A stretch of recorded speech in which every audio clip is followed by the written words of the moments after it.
When you consider your own life, there are dozens of people who have guided you along your path. These friends, relatives, partners, colleagues, coaches, assistants, lovers, teachers, and caretakers shape our lives, some lightly and others with more impact. Behind every great person, there is someone who enabled his or her rising. In this series, we will explore some of the stories of these secret accomplices who influenced the lives of people we know as the legends, icons, superstars, or champions.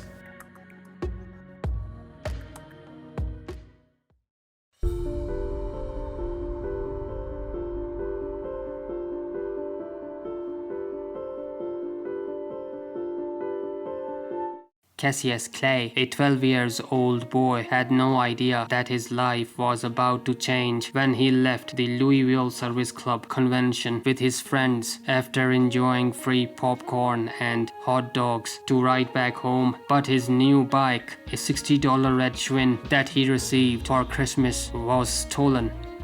The angry and tearful boy was directed to the basement of the auditorium, which functioned as the Columbia Gym, a boxing training center owned and run by then 38-year-old Joe Martin, a policeman with a boxing hobby who, in addition to coaching young Golden Gloves boxers, also produced a local TV amateur boxing program called Tomorrow's Champions. Martin was an easygoing man who lived comfortably and was called Sergeant as a joke by friends because, despite almost 20 years on the force, he had never bothered to take the promotional sergeant's exam. Martin, in his role as police officer, took down the information about the boy's bike and patiently listened to the insatiable Cassius's seemingly endless vows of physical revenge upon the culprit. Finally, he asked, "Well, do you know how to fight?" "No," Cassius said, "but I will fight anyway." "Why don't you learn something about fighting before you go making any hasty challenges?" Martin said. Martin arranged for Cassius to visit the gym and learn the rudiments of boxing. Cassius soon revealed himself to be a natural. The reflexes and speed that made him perhaps the fastest to ever fight were already pronounced. He fought his first fight. After 6 weeks of training, the 3-round match resulted in a split decision, but Cassius let out a shout that he would soon to be greatest of all time. Martin helped guide Cassius through his amateur boxing career, and Martin's wife would drive the young boy cross-country to tournaments, stopping to buy takeout sandwiches for them at the roadside diners that typically refused to serve African Americans. Before the Olympics in Rome, Martin spent hours sitting with Cassius, convincing him that it was safe to fly to Rome for the Olympics. Cassius, terrified of flying, insisted that there must be a train of some kind to make the journey. Martin explained the necessity of flying to Rome, the necessity of winning the medal if Cassius wanted to become champion of the world. Cassius ultimately ascended to the flight, albeit with a self-purchased parachute strapped to his back. On the return flight, he wore his Olympic jacket and gold medal. After that, it was time for the 18-year-old Clay to leave the amateur circuit and to get a professional trainer, although Ali and his former coach would remain in contact for life. Martin trained a total of 11 Golden Gloves winners and became an auctioneer after his retirement from the police force. In 1980, Muhammad Ali appeared in a boxing exhibition held as a fundraiser for Martin's unsuccessful run for sheriff of Jefferson County, Kentucky. Martin passed away in 1996, nationally remembered for his role in Ali's life story.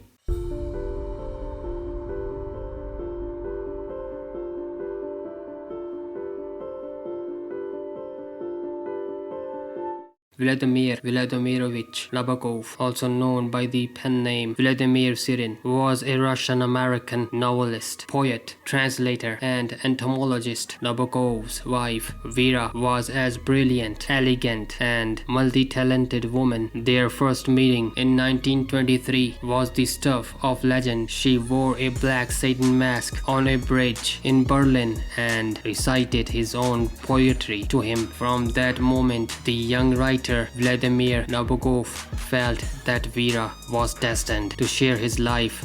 Born in pre-revolutionary St. Petersburg to upper-class Jewish parents, the teenage Vera and her family fled to Germany in 1921. There she learned to shoot an automatic weapon and was allegedly involved in an assassination plot against a Soviet leader.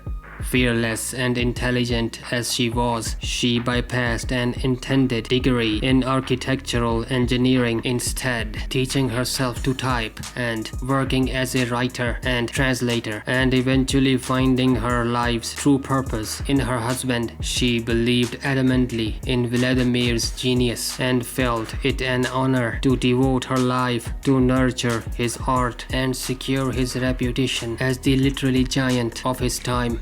With her sharp mind, aesthetic sensitivity, staggering memory, and multilingualism, she was perfectly suited for the role. She and Vladimir shared the unusual neurological condition synesthesia, which enabled both of them to perceive letters and words as colored.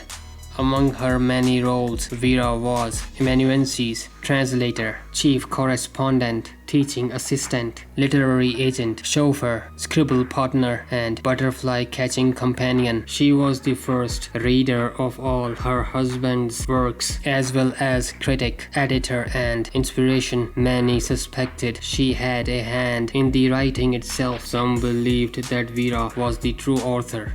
As lifelong designated driver, Vera piloted the couple's many excursions across the United States in pursuit of Vladimir's butterfly specimens. During one such expedition in Arizona, she was so shaken by an encounter with a rattlesnake that she subsequently acquired a pistol, adding the role of bodyguard to her repertoire. It was rumored that she carried the gun in her purse to social gatherings and the lecture hall to protect her husband against assassination. She guarded his writing no less passionately against bad contracts, poor translations, and sometimes the author himself. She saved the novel Lolita from destruction more than once, literally pulling pages from the flames when he tried to set the draft afire. When Vladimir's health deteriorated and neared the end of his life, her husband began to fall. Vera attempted to catch him, injuring her spine in the process so that she grew humpback and eventually completely bent. As the great author's obituary proclaimed appropriately, the dedication page of every Nabokov novel reads, "To Vera."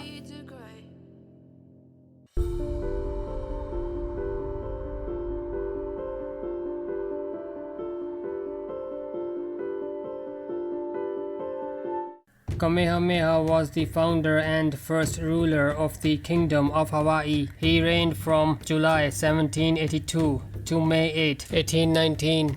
Before Kamehameha united the kingdom by force in 1810, the islands were sovereign nations ruled by warring chiefs. Political rivalries were fierce, intermarriage was common, and ancestral ties formed powerful alliances between tribes. Ka'ahumanu's father was an advisor and friend to Kamehameha. He bequeathed his daughter to the future king when she was 10 years old. They were married when she was 13.